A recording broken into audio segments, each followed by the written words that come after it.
Bismillahirrahmanirrahim. Alhamdulillahirabbil alamin wassalatu wassalamu ala asyrafil anbiya'i wal mursalin wa ala alihi washabbihi ajma'in. Allahumma iftah alaina hikmataka wanshur alaina min khazaini rahmatika ya arhamar rahimin. Rabbi shrah lana sudurana wa yassir lana umurana wahlul 'uqdatan min alsinatina yafqahu aqwalana wa la hawla wa la quwwata illa billahil aliyyil azim wa la hawla wa la quwwata illa billahil aliyyil azim. ولا حول ولا قوة إلا بالله العلي العظيم. اللهم بارك لنا في هذا الشهر رمضان وأعنا على الصيام والقيام وغض البصر وحفظ اللسان وقراءة القرآن يا رحيم يا رحمن يا كريم يا منان. وصلى الله وسلم على سيدنا محمد وعلى آله وصحبه أجمعين والحمد لله رب العالمين. خير ما أحييكم به تحية الإسلام وتحية الإسلام سلام. Assalamualaikum warahmatullahi wabarakatuh. Sidang penonton yang dirahmati Allah Subhanahu wa taala, bertemu kembali dalam pengajian kitab 66 hadis Fadilat Ramadan. Hari ini kita masuk pada muka surat yang ke-6. Mari kita lihat B. Ramadan ini fadilatnya bulan yang barakah. C. Dibuka pintu-pintu syurga. D. Ditutup pintu-pintu neraka. Dibelenggu syaitan-syaitan dan dikurniakan Lailatul Qadar. Semua kurniaan ini disebutkan di dalam hadis yang berikut ini. Muka surat yang ke-7 daripada Sayyidina Abu Hurairah radhiyallahu taala anhu. Sayyidina Abu Hurairah, nama asal beliau adalah Sayyidina Abdul Rahman. Oleh kerana beliau suka dengan anak kucing, kucing tu disebut hirratun, kucing. Kalau Hurairatun, anak-anak kucing, isim tasghir. Lalu Nabi panggil beliau dengan nama Abu Hurairah, bapa kepada anak-anak kucing. Dan beliau antara min hufadhi as-sahabah, iaitu para sahabah yang banyak menghafaz hadis-hadis. Kerana kesempatan duduk di Sufah dekat dengan rumah baginda Rasulullah sallallahu alaihi wasallam, lalu beliau banyak masa bersama dengan Nabi dan boleh menghafaz hadis-hadis baginda Rasulullah sallallahu alaihi wasallam. Nabi sallallahu alaihi wasallam bersabda, "Qad ja'akum Ramadan." Sesungguhnya Ramadan telah datang kepada kamu. Syahrun mubarak, suatu bulan yang diberkati. Iftaradallahu alaikum siyamah. Allah mewajibkan puasa ke atas kamu dalam Ramadan. Tuftahu fihi abwabul jannah. Di dalamnya dibuka pintu-pintu syurga. Allahumma ja'alni wa ja'alnakum minhum. Wa tughlaqu fihi abwabul jahim. Dan ditutup pintu-pintu neraka jahim. Wa tughallu fihi syayatin. Dan dibelenggu, dirantai, diikat syaitan-syaitan. Fihi lailatun khairun min alfi syahrin. Di dalamnya ada satu malam yang lebih baik daripada 1000 bulan. Man hurima khairaha faqad hurim. Sesiapa yang dihalang daripada mendapat kebaikannya, kebaikan dalam Ramadan, maka sesungguhnya dia memang terhalang daripada mendapatkannya. Hadis ini riwayat Imam Ahmad, Imam Ishaq ibn Rahawai, ada yang membaca dengan Rahoya, Imam An-Nasai, Imam Al-Baihaqi, Imam Ibn Abi Shaybah, Imam Abad Ibn Humaid dan Imam At-Tabarani. Hadis ini menyebutkan kelebihan dalam bulan Ramadan yang kita sebutkan tadi, iaitu satu, dibukakan pintu-pintu syurga, ditutup pintu-pintu neraka, iaitu neraka jahim, dan dibelenggu syaitan-syaitan. 3, 4, ada satu malam yang lebih baik daripada 1000 bulan, iaitu malam Lailatul Qadar. Dan 4 kelebihan yang disebutkan di sini untuk kebaikan yang banyak didapati oleh seseorang yang mengambil peluang di dalamnya. Dalam riwayat yang lain juga daripada Sayyidina Abu Hurairah radhiyallahu taala anhu, Nabi sallallahu alaihi wasallam bersabda, "Idza dakhala Ramadan," apabila masuk Ramadan, futtihat abwabul jannah, dibukakan pintu-pintu syurga, wa ghulliqat abwabun nar, ditutup pintu-pintu neraka, wa suffidatis syayatin, dan dibelenggu syaitan. Tadi disebut wa tughallu fihi asyayatin, ini wa suffidatis syayatin. Hadis yang saya bacakan tadi diriwayatkan oleh Al-Imam Al-Bukhari dengan Imam Muslim, maka hadis ini disebut hadis muttafaqun alaih. Ia diriwayatkan juga oleh Imam Malik, Imam Ahmad, Imam An-Nasai, Imam Ad-Darimi, Imam Ibnu Abi Shaybah, Imam Ibnu Hibban, Imam Ibnu Khuzaimah, Imam Abdul Razzaq, Imam Abu Awanah, Imam Abd ibn Humaid, Imam Al-Baihaqi dan Imam Al-Baghawi. Marilah kita lihat keterangan daripada Al-Imam Al-Qadhi Iyad. Beliau disemadikan di Maghrib, di Morocco. Alhamdulillah, kami sempat menziarahi maqam dan darih beliau di sana. Sangat barakah sekali. Beliaulah yang menulis kitab Asy-Syifa bi Ta'rifi Huquqil Mustafa.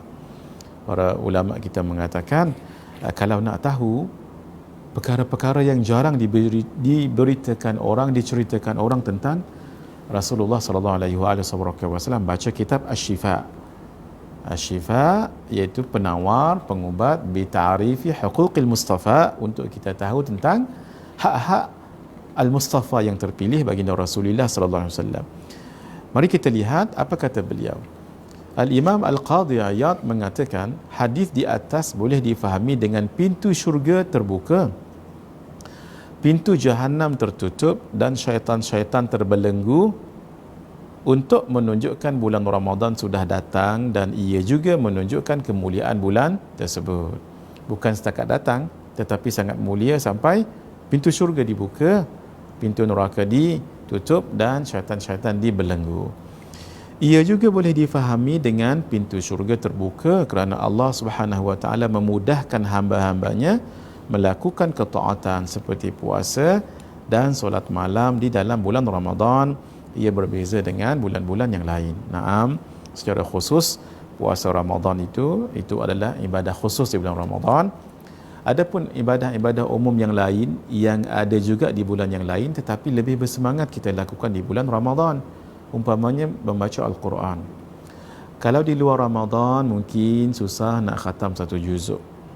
Nah, jangan kata satu juzuk, maaf ya, satu muka surat pun Masya Allah. Tapi di bulan Ramadan, lebihnya tu, semangat tu bertambah lebih. Nah, kenapa? Antara kaitannya kerana syaitan-syaitan, jin itu sudah dibelenggu, dirantai. Nah, nanti kita akan lihat perbahasan ulama, apa maksud dibelenggu itu, dirantai itu apa maksudnya. Dalam bulan Ramadan, kata Imam Qadhi Iyad, orang akan lebih sibuk mengerjakan kebaikan daripada mengerjakan maksiat yang membolehkan mereka masuk ke dalam syurga melalui pintunya. Keadaan pintu neraka yang tertutup dan syaitan yang terbelenggu pula membolehkan seseorang lebih mudah menjauhkan diri daripada mengerjakan maksiat. Sebab itu, kenapa syaitan itu terbelenggu? Lalu senang kita untuk berbuat kebaikan. Perbahasan ulama yang dikatakan syaitan ataupun jin yang dibelenggu itu ada pelbagai. Tafsiran yang paling kuat dan paling dekat kepada makna hadis adalah syaitan yang dibelenggu itu bukan semua syaitan, tetapi maradatul jin, syaitan ataupun jin yang ganas-ganas. Yang tinggi-tinggi ni, adapun yang biasa-biasanya tak. Itu. Inilah dia nanti akan disebut dalam hadis sendiri, tuan-tuan, puan-puan, kalau ada kitab muka surat 12. Nanti cuba rujuk dalam muka surat 12, nanti akan ada perbahasan tentang yang disebut maradatul jin itu. Iaitu yang dibelenggu itu bukan semua syaitan, bukan semua jin, tetapi yang ganas-ganas itu. Nah, inilah juga pendapat Syekhul Hadis Al-Syekh Maulana Zakaria Al-Kandahlawi dalam kitab beliau yang sangat barakah, yang sangat karamah, iaitu kitab Fadailul A'mal. Masya Allah, kitab ini diterjemahkan dalam banyak bahasa dalam dunia ini, sehingga dalam bahasa Melayu kita, Melayu Malaysia pun sudah diterjemahkan Alhamdulillah oleh para asatidzah, para maulana kita di Seri Petaling, mudah-mudahan Allah mengganjari dan memberikan ganjaran yang sempurna kepada mereka. Allahumma amin. Dalam kitab ini disebutkan, masya-Allah, Syekh Maulana Zakaria Al-Kandahlawi mengatakan beberapa pandangan ulama. Antaranya, dan beliau katakan insya-Allah ini pendapat yang lebih dekat dan pendapat yang lebih selari dengan makna hadis, malah disebutkan hadis yang lain, iaitu syaitan yang dibelenggu itu yang ganas-ganas saja. Sebab itu tidak pelik kalau kita lihat dalam bulan Ramadan, bukan kata tidak ada maksiat, ada. Bukan kata tidak ada kejahatan, ada. Kenapa? Bukan semua syaitan dibelenggu. Itu satu pendapat. Pendapat yang lain disebut oleh Al-Imam Ibn Hajar Al-Asqalani. Berdasarkan sebahagian pendapat, yang dimaksudkan syaitan dalam hadis ini, yang dibelenggu tu, yang dirantai tu, merujuk kepada sebahagiannya. Maksudnya sebahagiannya sahaja, iaitu mereka yang ganas, lagi yang menentang, bukan semua syaitan. Sebab itulah Al-Imam Ibn Khuzaimah, kata beliau, membuat judul, ada khas dalam kitab hadis beliau, dalam kitab sahih beliau, ada judul khas, tajuk khas tentang syaitan ini yang ganas-ganas itu. Lalu Imam Ibn Khuzaimah menyebutkan hadis dan beliau meriwayatkannya sendiri yang merujuk kepada syaitan yang ganas. Dan hadis yang menunjukkan syaitan yang ganas itu diriwayatkan juga oleh Al-Imam Tirmidzi, Al-Imam An-Nasa'i, Al-Imam Ibnu Majah dan Al-Imam Al-Hakim An-Naisaburi. Ini disebut oleh Al-Imam Ibn Hajar Al-Asqalani dalam kitab beliau Fathul Bari bi Syarhi Sahih Al-Bukhari. Yang dikatakan oleh Al-Imam Ibn Hajar Al-Asqalani tadi, memang bila kita rujuk dalam Sahih Ibn Khuzaimah, Sahih Imam Ibn Khuzaimah disebutkan ada satu tajuk yang panjang. Apa dia? Wasuffidatis syayatin maradatul jin. Dibelenggu syaitan-syaitan itu merujuk kepada jin-jin yang ganas. Babu zikril bayan anna nabiyya sallallahu alaihi wa alihi wa sahbihi baraka wa sallama innama arada biqaulihi minhum. Sesungguhnya yang Nabi maksudkan yang dibelenggu itu adalah mereka. Siapa dia mereka? Jin-jin yang ganas itu. La jami'a syayatin, bukan semua syaitan. Ismu syayatin, yang kalau disebut syaitan itu qad yaqa'u ala ba'dihim, kadang-kadang berlaku kena pada sebahagiannya, bukan pada keseluruhannya. Baik. Dalam pendapat Syekh Anwar Al-Kashmiri, ini ulama besar Kashmir, beliau menyebutkan dibelenggu syaitan-syaitan di sisi riwayat Al-Imam Tirmidzi merujuk kepada jin yang ganas. Justru tidak lazim dirantai keseluruhan jin itu. Beliau sebutkan dalam kitabnya Faidul Bari ala Sahih Al-Bukhari, antara syarahan kepada Sahih Al-Bukhari itu banyak, antaranya adalah Faidul Bari yang ditulis oleh Syekh Anwar Al-Kashmiri. Al-Imam Ibn Hajar Al-Asqalani, setelah beliau memberikan pendapat daripada pendapat-pendapat tadi yang disebutkan oleh Al-Imam Ibn Khuzaimah, baik, dan yang lain-lain, Syekh Anwar Al-Imam Ibn Khuzaimah yang merujuk kepada jin-jin yang ganas itu, maka beliau juga mengambil pandangan Al-Imam Al-Qurtubi dalam kitab beliau Fathul Bari. Ada 3 pendapat paling kurang tentang syaitan ataupun jin yang dirantai itu, dibelenggu itu. Satu, sesungguhnya gangguan syaitan hanya berkurangan terhadap orang yang berpuasa, yang memelihara syarat-syarat puasa dan adab-adabnya. Bermaksud, beliau maksudkan di sini gangguan syaitan, bukan betul-betul syaitan tu diikat. Itu satu. Yang kedua, atau yang dibelenggu hanya sebahagian syaitan saja, betul-betul dibelenggu. Tadi mula-mula tadi mereka tu perasaan jiwa syaitan tu terbelenggu sebab payah nak kacau orang, sebab orang sedang buat taat. Itu satu. Yang kedua, memang betul-betul dibelenggu tetapi sebahagiannya sahaja, iaitu yang ganas dari kalangan mereka. Bukan semuanya sebagaimana dinyatakan dalam sebahagian riwayat. Pendapat yang ketiga ialah atau yang dimaksudkan adalah berkurangnya kejahatan dalam bulan Ramadan. Dan ini merupakan perkara yang dapat dirasakan di mana kejahatan ketika bulan Ramadan lebih sedikit jika dibandingkan dengan bulan-bulan selainnya. Naam, kita sendiri merasakan semangat untuk berbuat maksiat itu kalau di luar Ramadan, kalau tidak terkawal, na'udzubillah min dzalik. Tapi di bulan Ramadan ini seperti sesuatu yang menahan. Dan itu adalah antaranya keberkatan Ramadan. Sebahagian ulama mengatakan sebab jin dan iblis itu memang dibelenggu. Sebahagian yang mengatakan dibelenggu juga tetapi yang ganas. Sebahagian mengatakan tidak dibelenggu pun, tetapi perasaan jin dan iblis itu, syaitan itu yang terbelenggu. Sebab nak kacau orang tu terlalu banyak dan mengisi masanya banyak dengan ketaatan kepada Allah Subhanahu wa taala. Al-Imam Ibn Hajar Al-Asqalani juga menukilkan pandangan Al-Imam Al-Hulaimi. Apa dia? Al-Imam Al-Hulaimi menyebutkan syaitan tidak dapat memberi ujian atau godaan kepada umat Islam seperti mana di luar Ramadan. Kenapa? Disebabkan umat Islam menyibukkan diri dengan berpuasa yang berperanan melemahkan syahwat. Demikian juga mereka sibuk dengan membaca Al-Quran dan berzikir. Sebab dalam sebahagian hadis menyebutkan inna syaitan yajri man ibni adam majrad dam. Sesungguhnya syaitan dia akan masuk melalui saluran darah untuk mengacau manusia. Fadayyiqu majarihahu bis-saum, maka sempitkanlah saluran itu dengan puasa. Sebab itu kan kita berpuasa, maka sempit saluran itu, payah jugalah mereka nak mengacau. Jadi di sini lebih kepada apa? Bukan betul-betul dirantai, tetapi perasaan ataupun payahnya, susahnya golongan iblis dan jin ini, syaitan ini untuk menggoda manusia. Itulah tafsiran-tafsiran ulama. Apapun hadirin, kalau kita dapat merasai, menjiwai Ramadan memang terasa. Kalau dulu payah sikit nak qiyamul lail, sekarang agak mudah.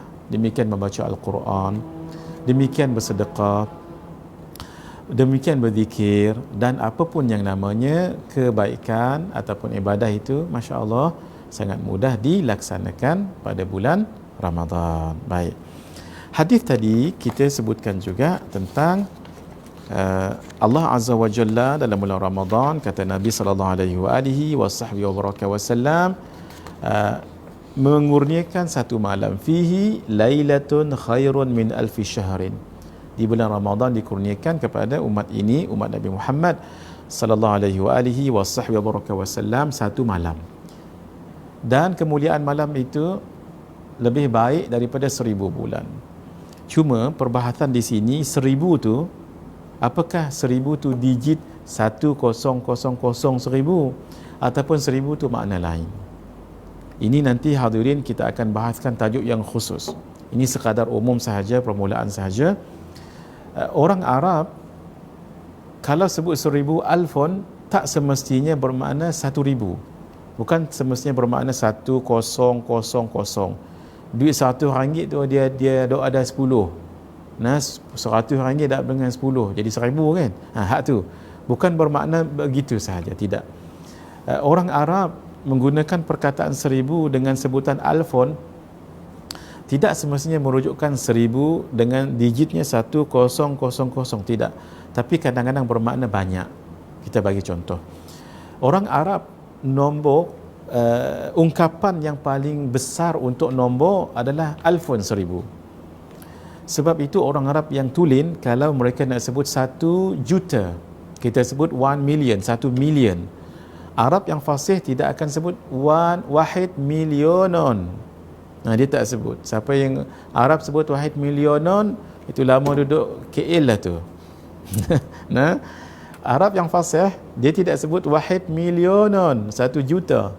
Tapi kalau mereka sebut 1000 alfon, sebab itu adalah ungkapan paling tinggi sekali, alfon. Ketika mereka menyebut 1 juta, 1 million, mereka akan sebut alfu alfin. Diulang 2 kali. Alfu 1000, alfin 1000. 1000 tu ada 1000, 1 juta. Lagu tu. Mereka tak sebut wahid milionon. Naam. Kalaulah mereka nak sebut 1 trilion, bilion, maaf saya, bilion, 1 bilion. Tadi kan 1 million, ni 1 bilion. Orang Arab fasih dia tak akan sebut wahid bilionon. Tak. Mereka akan sebut alfu, alfi, alfin. Diulang 3 kali. Alfu, alfi, alfin. Siapa yang baca Hizbu An-Nawawi akan jumpa yang saya sebut ini perkataan alfu, alfi, alfin. Kenapa? Alfu, 1000. Alfu, alfin, 1000 tu duk ada 1000, jadi berapa? 1,000,000. Tapi kalau 1,000,000 tu duk ada 1000, alfu, alfi, alfin, 1,000,000 tu ada 1,000, bukankah bermakna 1 bilion? Gitu. Jadi perkataan alaf khairun min alfi syahrin, apakah maknanya 1,000? Itulah yang difahami oleh kebanyakan orang sehingga mengatakan malam itu lebih baik daripada 83 bulan ataupun 84 bulan. Kenapa? Sebab ia menyamai 1 tahun 1000. Tapi sebahagian ulama mengatakan tak, bukan dia merujuk kepada 1 digit 100 tu, tapi dia merujuk kepada banyaknya kebaikan yang Allah akan bagi. Kita bagi contoh sahaja ya. Ketika kita menyebut ayat وَمَنْ يَتَّقِ اللَّهَ يَجْعَلْ لَهُ مَخْرَجًا وَيَرْزُقْهُ مِنْ حَيْثُ لَا يَحْتَسِبُ وَمَنْ يَتَوَكَّلْ عَلَى اللَّهِ فَهُوَ حَسْبُهُ إِنَّ اللَّهَ بَالِغُ أَمْرِهِ قَدْ جَعَلَ اللَّهُ لِكُلِّ شَيْءٍ قَدْرًا. Kita panggil apa tu? Ayat apa? 1,000 dinar. 1,000 dinar ini bukan bermakna dinar tu ada 1,000, tak. Maksudnya mahal lah sangat-sangat. Sebab tu disebut 1,000 dinar, tak disebut 1,000 dirham. Nak bagi tahu 1,000 di situ bukan 1,000, tetapi menunjukkan banyak. Itu nanti kita akan bahaskan tajuk yang khusus ya. Apakah yang dimaksudkan di sini? Alfun tu 1,000 ataupun alfun tu bermakna banyak. Bila banyak lebih lagi daripada 1,000 tadi. Itu kita akan bahaskan nanti insya-Allah. Baik. Naam. Selesai pada muka surat yang ke-8. Baik, yang akhir kita baca tadi, di dalam bulan Ramadan orang akan lebih sibuk mengerjakan kebaikan daripada mengerjakan maksiat yang membolehkan mereka masuk ke dalam syurga melalui pintunya. Sudah kita bacakan tadi kan, keadaan pintu neraka yang tertutup dan syaitan yang terbelenggu membolehkan seseorang lebih mudah menjauhkan diri daripada mengerjakan maksiat. Masya Allah. Ini ada di dalam kitab Minhaj Syarah Sahih Muslim. Nah, baik hadirin, sekarang mari kita lihat pada muka surat yang ke-9. Kita teruskan hadis yang kedua sama-sama. Muka surat yang ke-9, diampunkan dosa, iaitu di bulan Ramadan diampunkan dosa oleh Allah Subhanahu wa taala. Daripada Sayyidina Abu Hurairah radhiyallahu taala anhu, anna Rasulullah sallallahu alaihi wa alihi wa sahbihi wa baraka wa sallama raqiyal mimbar. Sesungguhnya Rasulullah sallallahu alaihi wa alihi wa sahbihi wa baraka wa sallam naik mimbar pada suatu hari. Faqala sallallahu alaihi wa alihi wa sallam, lalu baginda berkata, amin, amin, amin. Perkenankanlah ya Allah, perkenankanlah ya Allah, perkenankanlah ya Allah. 3 kali Nabi sebut. Faqila lahu, lalu ditanyakan kepada baginda, ya Rasulullah, wahai Rasulullah, ma kunta tasna'u hadha, apakah yang membuatkan Tuhan mengatakan kata-kata ini tadi? 3 kali Nabi sebut amin, amin, amin. Perkenankanlah ya Allah, perkenankanlah ya Allah, perkenankanlah ya Allah. Kenapa Tuhan sebut begitu? Faqala sallallahu alaihi wa alihi wa sahbihi wa sallam, lalu baginda Rasulullah sallallahu alaihi wa alihi wa sallam bersabda, menjawab, qala li Jibril, Jibril berkata kepadaku. Ini maksudnya wahyu. Nabi mendapat wahyu dalam banyak keadaan. Kadang-kadang ketika tidur, kadang-kadang ketika bersama dengan para sahabat, kadang-kadang dalam musafir, begitu ya. Baik, ini ketika Nabi naik di atas mimbar dapat juga wahyu daripada Jibril. Apa kata Jibril? Arghamallahu anfa 'abdin aw ba'uda dakhala Ramadan falam yughfar lahu. Semoga Allah menghina seseorang hamba atau menjauhkannya daripada rahmatnya. Siapa yang memasuki Ramadan tetapi dia tidak diampunkan dosa-dosanya? Dia masuk Ramadan, Ramadan bulan keampunan, tapi habis Ramadan tak diampunkan dosanya oleh Allah. Kita akan bahaskan nanti. Faqultu amin, lalu aku mengatakan, kata Rasulullah sallallahu alaihi wasallam, amin. Allah perkenankan sebab mohon Allah perkenankan sebab malaikat Jibril berdoa. Kemudian apa yang berlaku? Thumma qala, kemudian dia Jibril berkata, raghima anfu 'abdin aw ba'uda adraka walidayhi aw ahadahuma lam yudkhilhul jannah. Terhinalah seorang hamba atau jauhlah dia daripada rahmat Allah, rahmatnya, yang sempat bersama kedua orang tuanya yang masih hidup atau salah seorang di antara keduanya masih hidup tetapi dia tidak, perbuatannya tidak memasukkannya ke dalam syurga. Kita akan bahaskan orang ada mak ayah lagi ataupun salah seorang di antara keduanya tapi dia tak dapat masuk syurga kerana keduanya itu. Nah, ini berlaku di dalam Ramadan baik, di luar Ramadan pun baik, tapi kalau tadi memang masuk Ramadan.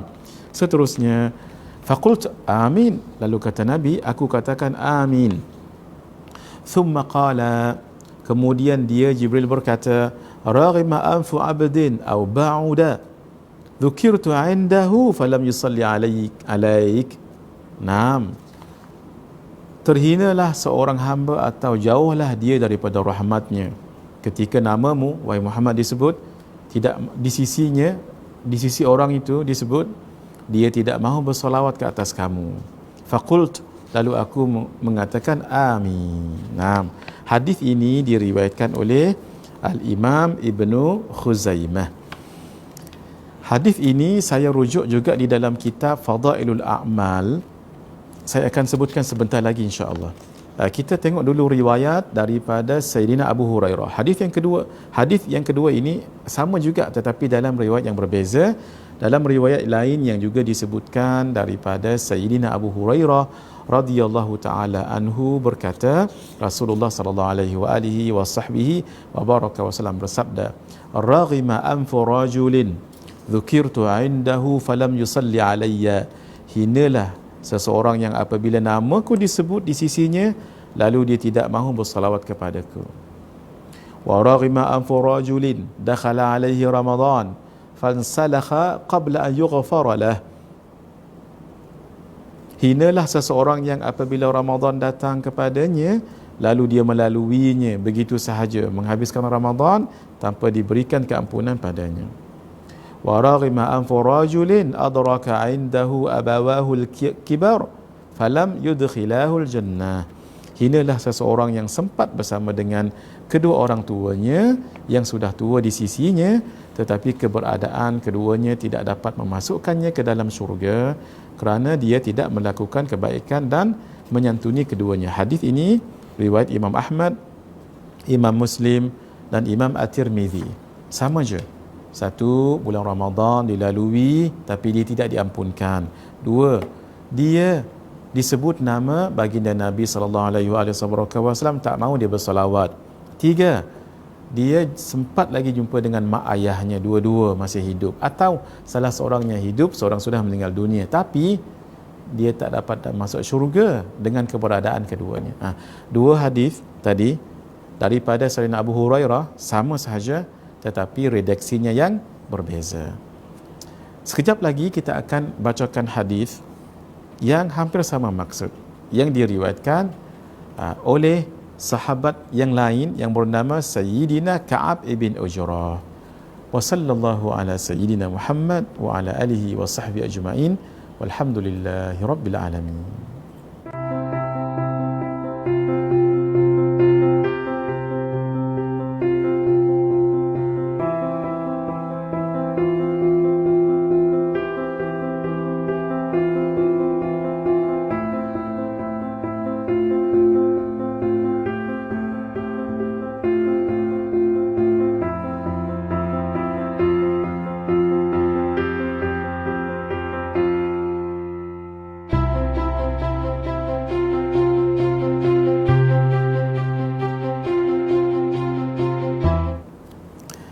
Assalamualaikum warahmatullahi wabarakatuh. Alhamdulillah, sidang penonton yang dirahmati Allah, mudah-mudahan dirahmati Allah Subhanahu wa taala.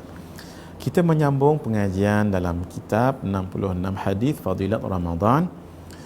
Tadi kita sebutkan hadis yang ada 3 golongan ketika satu, Ramadan datang tidak diampunkan dosanya oleh Allah.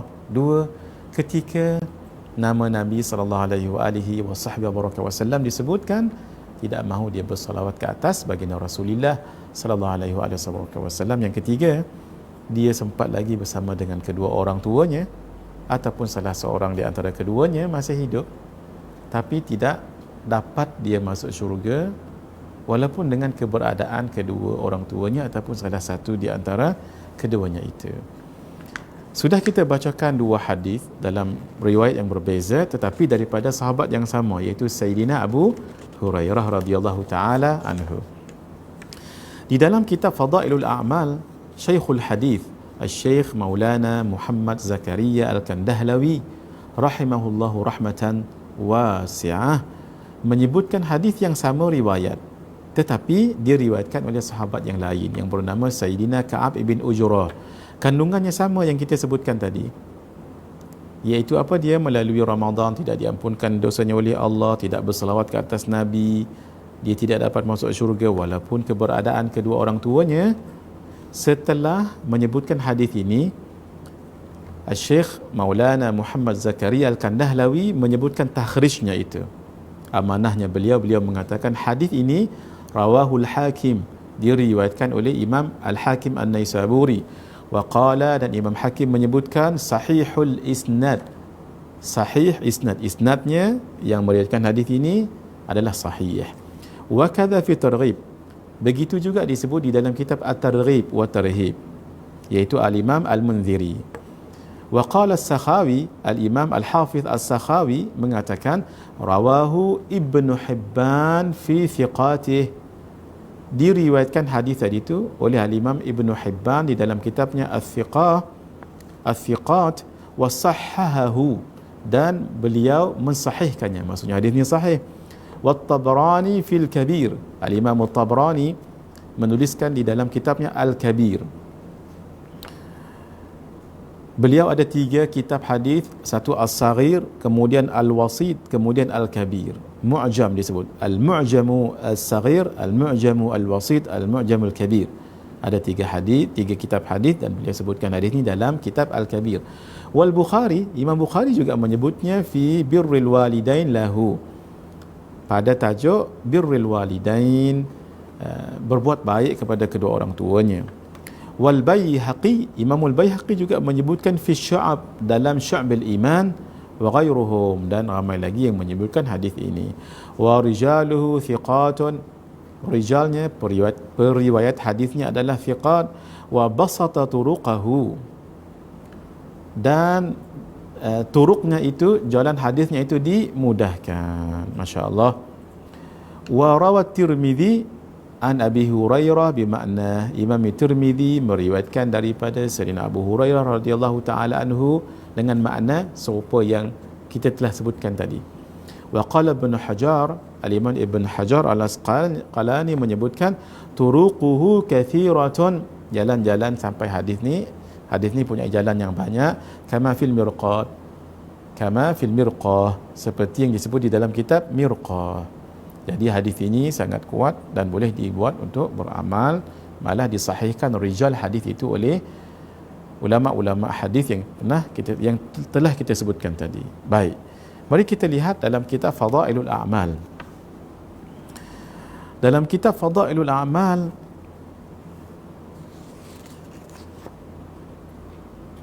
baik, dalam kitab Fadailul A'mal disebutkan oleh Syekh Maulana Zakaria Al-Kandahlawi, menukilkan apa yang disebutkan oleh Al-Imam As-Sayuti dalam kitabnya Ad-Durrul Manthur. Kalau tadi Nabi yang mengatakan amin, amin, amin dalam hadis riwayat Al-Imam As-Suyuti dalam kitabnya Ad-Durrul Manthur, ditambah lagi malaikat Jibril yang suruh Nabi mengatakan qul amin, Lalu Nabi mengatakan amin, qul amin.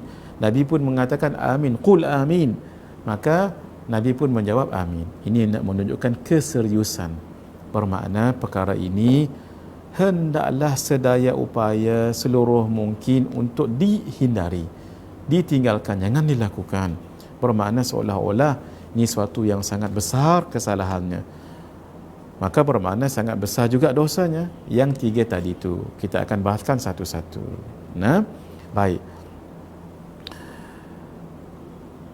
Dosa yang tidak diampunkan di dalam bulan Ramadan, itu sangat pelik sekali, kata Al-Imam Syekh Zakaria Al-Kandahlawi. Kenapa? Di bulan Ramadan lah keampunan dan rahmat daripada Allah itu turun seperti turunnya hujan. Tuan-tuan tahu kalau hujan turun, Allahu Akbar, tak terkira banyaknya tu. Titik-titik itu mustahil untuk dikira. Kalau dia turun dengan lebat sangat. Itu disebut kinayah. Maghfirah, keampunan daripada Allah dan rahmat daripada Allah itu mencurah-curah turunnya, siapa tak mau. Bukan sahaja ketika siang Ramadan, malah malam Ramadan, setiap saat daripadanya begitu sekali mencurah-curah keampunan, maghfirah dan rahmat, kasih sayang Allah itu sepanjang bulan Ramadan. Ini seperti tercurahnya hujan di muka bumi ini. Banyak sekali sehingga orang itu nak mohon keampunan, diampunkan oleh Allah, mohon rahmat, diberikan rahmat oleh Allah. Tapi kalau Ramadan lalu begitu sahaja tetapi tidak dapat keampunan daripada Allah, memang orang ini tak tahu nak kata apa. Nah, memang orang ini yang didoakan oleh malaikat Jibril tadi, semoga dia jauh daripada rahmat Allah, jauh dia daripada pandangan rahmatnya Allah, terhina orang ini. Ramadan dah ada betul-betul di hadapan mata, tak diampunkan dosanya oleh Allah. Bulan mana lagi yang akan diampunkan oleh Allah? Kerana bulan ini bulan yang paling mulia dibandingkan dengan bulan-bulan yang lain. Begitulah hadirin, maka ambillah, rebutlah peluang dalam bulan Ramadan ini untuk kita mohon keampunan daripada Allah Subhanahu wa taala. Keampunan itu sangat penting sebab tidak ada manusia yang tidak berdosa dan tidak melakukan kesalahan melainkan para nabi dan rasul, para malaikat. Mereka tidak melakukan dosa. Kesalahan itu mungkin sahaja, tetapi tidak dosa sebab mereka semuanya maksum. Kita ini jangan kata kesalahan, dosa pun kita lakukan. Kullu bani Adam khata'un wa khairul khata'in at-tawwabun. Begitu yang Nabi sebutkan, setiap yang namanya anak Adam itu berbuat dosa dan kesalahan, tetapi yang paling bagus di kalangan mereka adalah yang mohon ampun daripada Allah Azza wa Jalla, yang banyak bertaubat kepada Allah. At-taibu minadz-dzambi kama la dzambalah. Orang yang bertaubat daripada dosanya seperti di sisi Allah tidak ada dosanya lagi. Satu ketika cucu Nabi Sayyidina Al-Husain ibn Ali, Sayyidina Husain ibn Ali ibn Abi Talib, ada orang datang berjumpa dengan beliau. Wahai cucu Rasulullah, kami mengalami kemarau. Apakah jalan untuk lepas daripada semua ini? Lalu kata beliau, banyakkan beristighfar. Orang tu pun pergi. Di ketika yang lain, datang lagi orang lain bertanya, saya sudah lama berkahwin, berumah tangga, tetapi sehingga sekarang belum dapat zuriat lagi. Apakah ada jalannya? Lalu dijawab oleh Sayyidina Al-Husain, banyakkan istighfar kepada Allah. Orang itu pun pergi. Datang orang yang lain mengadu tentang kebunnya yang kering kontang, tidak ada air. Wahai cucu Rasulullah, apakah ada jalan penyelesaian? Lalu kata Sayyidina Al-Husain, banyakkan beristighfar. Orang yang ketiga ini pun pergi, lalu kawan kepada Sayyidina Al-Husain bertanya, wahai cucu Rasulullah, 3 orang datang dalam waktu yang berbeza dengan permasalahan yang berbeza, tetapi kenapa jawapan cuma satu? Lalu kata Sayyidina Al-Husain menjawab, apakah kamu tidak membaca firman Allah Ta'ala, iaitu ketika Nabi menyebutkan faqult Nabi Nuh mengatakan faqultu astaghfiru rabbakum innahu kana ghafara, lalu aku mengatakan mohon ampunlah kamu semua kepada Tuhanmu kerana Allah Maha Pengampun. Kalau kamu bermohon ampun kepada Allah dan selalu mohon ampun kepada Allah, yursilis samaa alaikum midrara wa yumdidkum bi amwali wa banin wa yaj'al lakum jannat wa yaj'al lakum anhara. Kalau kamu banyak beristighfar kepada Allah terus ikhlas, yursilis samaa alaikum midrara, nanti Allah akan datangkan langit, bermaksud awan, yang akan menurunkan hujan yang mencurah-curah. Ini jawapan kepada kemarau yang ditanyakan oleh orang yang pertama. Wa yumdidkum bi amwali wa banin, dengan keberkatan hujan tadi akan memberikan kamu harta yang banyak dan anak pinak yang banyak. Ini jawapan untuk yang kedua bertanya tentang belum dapat zuriat lagi walaupun sudah lama berkahwin. Wa yaj'al lakum jannat wa yaj'al lakum anhara, dan Allah menjadikan barakah air hujan tadi itu jannat, kebun-kebun. Sebab itu syurga itu dipanggil jannah, maksudnya kebun. Sebab dia banyak menghijau, dia menghijau kerana banyaknya pokok-pokok di situ. Nah, mudah-mudahan kita masuk dalam kebun syurga kita, Allahumma amin. Wa yaj'al lakum jannat, akan menjadikan kamu barakah air hujan tadi itu jannat, pokok-pokok. Wa yaj'al lakum anhara, dan menjadikan kamu sungai-sungai. Tidak dinamakan sungai kalau tidak ada air. Nama sungai jugalah, tapi sungai kan kontang. Tapi kalau ada air, itu baru nama sungai. Masya Allah. Dengan satu jawapan itu menjawab 3 persoalan. Apa dia? Banyak beristighfar. Masya Allah, tabarakallah. Kerana itu hadirin, bijaksananya Sayyidina Al-Husain kerana darah Nabi yang mengalir dalam tubuhnya, maka beliau juga mendapat kebijaksanaan daripada kebijaksanaan Rasulullah sallallahu alaihi wasallam. Juga yang kita pelajari, kalau dalam kehidupan ini selalu lambat belajar, lambat faham, mengaji lambat hadam, hatta kalau berniaga lambat dapat keuntungan, mohon maaf, barangkali anak lambat juga nak memahami sesuatu.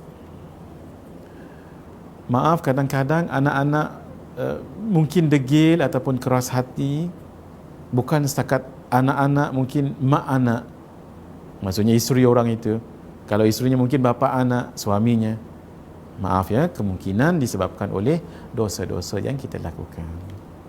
Kalau tidak ada dosa, maka itu adalah ujian daripada Allah Subhanahu wa taala. Jadi hadirin, mudah-mudahan dosa-dosa ini dapat dihapuskan. Sebab dosa-dosa ini dia seperti dalam hadis yang lain menyebutkan, sesiapa yang berbuat dosa itu akan ada satu titik hitam dalam dirinya. Semakin banyak dosa dilakukan, semakin banyak titik. Cermin sahaja yang bersih, bila kita lihat muka kita sampai yang tai lalat yang paling kecil, kita boleh tahu sebab sangat jelas dan sangat terang. Tetapi kalau cermin itu ada bintik-bintiknya, ada kotor sana sini, dan akhirnya kadang-kadang tak nampak cermin dah, apakah boleh kita mencerminkan diri kita? Begitulah orang yang banyak dosa, dia tidak tahu hakikat dirinya. Maka hendaklah dibuang dosa-dosa itu. Mudah-mudahan dia akan lebih kenal siapa dirinya yang banyak dosa itu, lebih banyak aibnya daripada orang lain, supaya dia tahu kelemahan-kelemahan dirinya, sebab dengan cermin yang dia ada itu. Kenapa? Cermin hatinya yang bersih itu boleh detect, boleh tahu di mana keaiban dirinya, di mana kesalahan dirinya. Kalau tidak, mohon maaf, ada orang yang merasakan dirinya baik tapi sebenarnya dialah yang jahat. Mohon maaf, merasakan dirinya itu yang terbaik, sebenarnya dialah yang terburuk. Perasan pada dirinya itu orang alim ataupun bagus, tetapi banyak kecelaannya. Ya Allah, mudah-mudahan cermin diri kita ini bersih, kerana Allah Azza wa Jalla bersihkan dosa yang ada pada seseorang itu. Allahumma amin. Karena itu Nabi SAW dalam satu riwayat 70 kali beristighfar. Dalam satu riwayat 100 kali beristighfar, bukan daripada dosa tetapi daripada kesalahannya. Satu. Yang kedua, ulama memahamkan sebegini, Nabi beristighfar daripada dosa juga, tapi bukan dosa betul-betul, tetapi kesalahan itu dianggap seperti dosa bagi Nabi. Yang kecil dianggap berat bagi baginda, seperti dosa juga, tapi sebenarnya bukan dosa. Sebab Nabi dan Rasul kan maksum, tidak berbuat dosa, tapi kesalahan mungkin saja. Nah, ketika Sayyiduna Abdullah bin Maktum datang, beliau buta, untuk minta Nabi ajarkan Islam, sedangkan ketika itu Nabi bersama dengan pembesar Quraisy Makkah, dan itulah kesempatan, the golden opportunity untuk berdakwah kepada mereka. Time tu jugalah dia nak minta diajar Islam. Kalau Nabi fokus pada dia, maka yang tadi tu akan lari. Bukankah tidak ada lagi nanti, tidak ada satu guarantee, satu jaminan yang akan ada waktu yang sebegitu. Lalu Nabi ketika datang Sayyidina Abdullah bin Maktum, lalu Nabi kurang rasa seronok sedikit dengan sikapnya.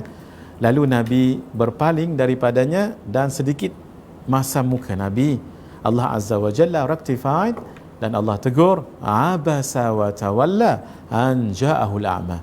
Dalam surah Abasa kita baca, abasa maksudnya dia bermasam muka, iaitu Nabi masam muka tadi, tanda tak berapa nak seronok kehadirannya di ketika sudah ada terhidang di hadapannya waktu yang sangat baik untuk mendakwahkan kufar Quraisy, bukannya senang. Lalu Nabi berpaling, abasa, bermasam muka, wa tawalla, dan berpaling sebegitu. Lalu Allah Azza wa Jalla pun membetulkan keadaan Nabi tersebut. Nah, ini adalah kesalahan tapi bukan dosa. Boleh ya?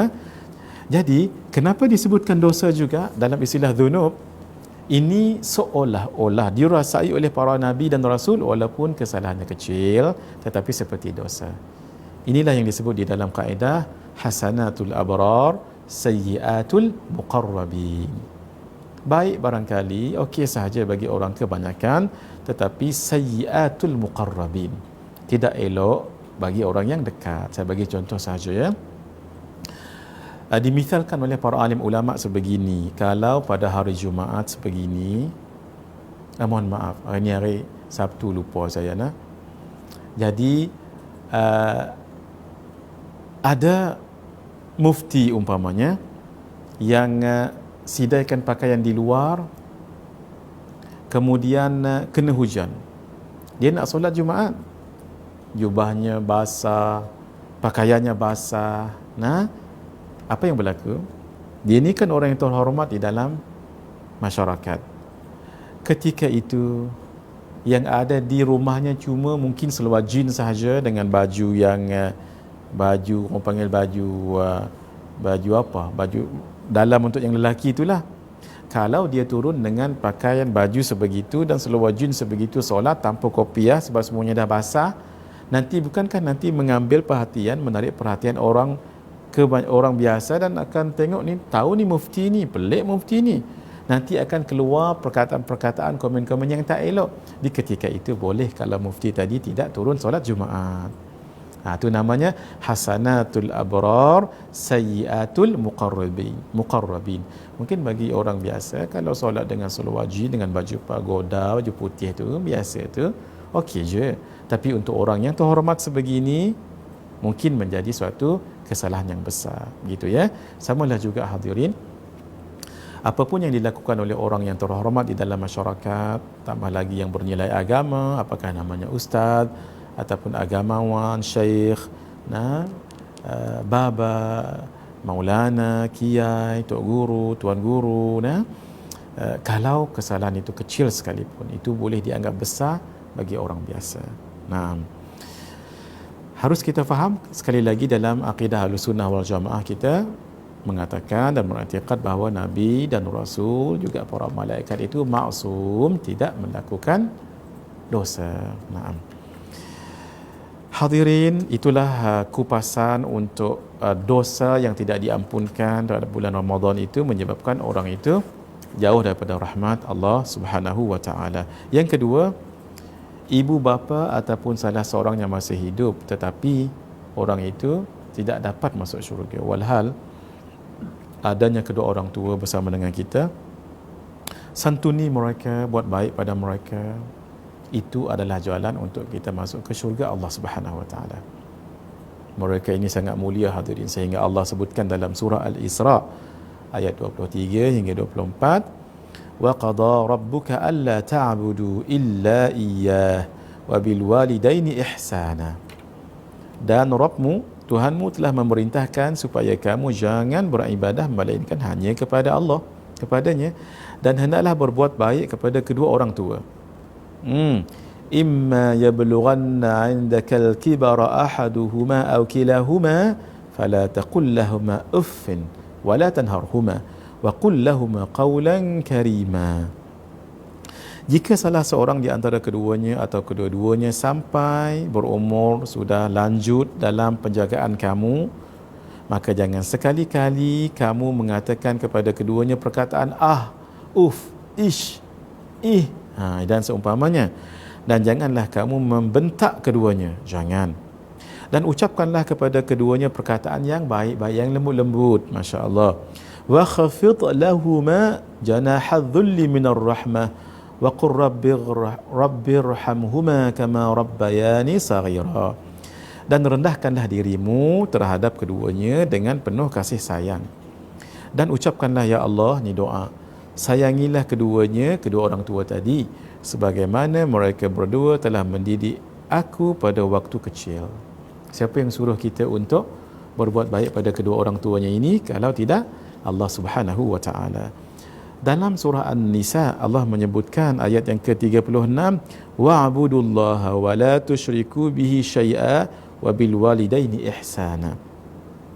Dan beribadahlah, sembahlah kepada Allah, jangan kamu syirik kepadanya dengan sesuatu pun, dan berbuat baik dan ihsanlah kepada kedua orang tua. Dalam surah Al-Ankabut ayat yang ke-8 Allah menyebutkan, wa wassaynal insana biwalidayhi husna. Dan kami wajibkan kepada manusia agar berbuat kebaikan kepada kedua orang tuanya. Wa in jahadaka litusyrika bima laysa laka bihi ilmun fala tuti'huma. Jika keduanya, orang tuamu, patut dihormati, tapi kalau keduanya memaksakan kamu untuk mempersekutukan aku, kata Allah, dengan sesuatu yang engkau tidak mempunyai ilmu tentang itu, fala tuti'huma, jangan kamu ikuti arahan keduanya. Nah, ilayya marji'ukum fa unabbi'ukum bima kuntum ta'malun, kepadaku lah, kata Allah, kamu akan dikembalikan dan akan dibalas atas apa yang kamu lakukan di dunia dahulu.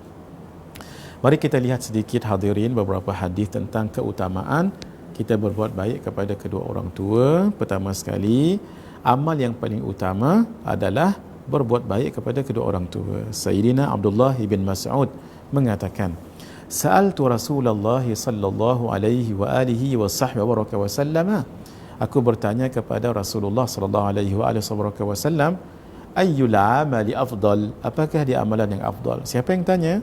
Sayyidina Ibnu Mas'ud radhiyallahu taala anhuma.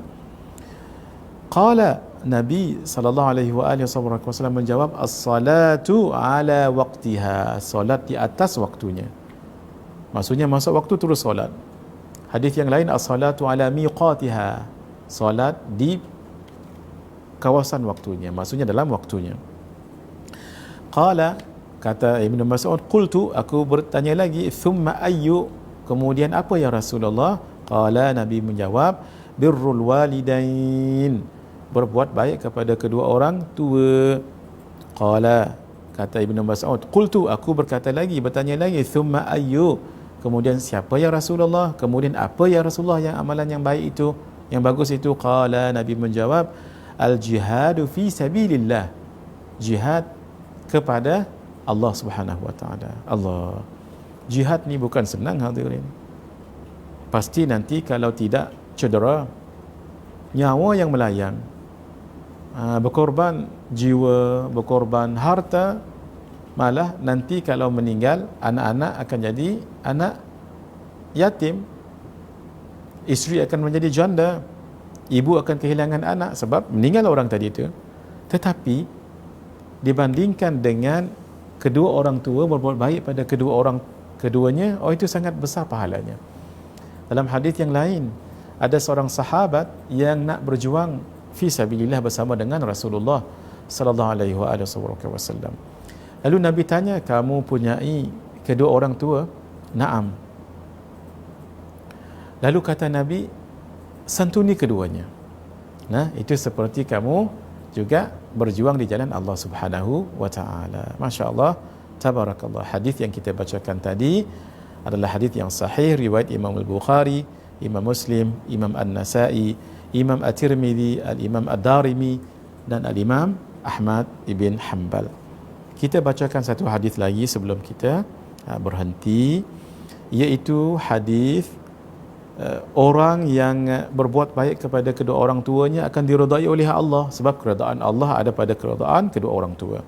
Sayyidina Abdullah bin Amr ibn al-As menyebutkan anna Rasulullah sallallahu alaihi wa alihi wasahbihi wasallam qala, sesungguhnya Rasulullah sallallahu alaihi wa alihi wasallam bersabda, ridha rabbi fi ridal walidi, keredaan Tuhan Allah ada pada keredaan orang tua, wa sukhtur rabbi fi sukhtil walidi, dan kemurkaan Allah ada pada kemurkaan orang tua. Hadis ini diriwayatkan oleh Imam Bukhari, Imam Ibn Hibban, Imam At-Tirmidzi dan Imam Al-Hakim. Sekadar ini dahulu perbahasan untuk hadis ini. Kita akan sambung yang ketiga, iaitu apa fadilat seseorang itu kalau dia hormat kepada kedua orang tuanya, iaitu boleh menghilangkan kesusahan yang dia hadapi.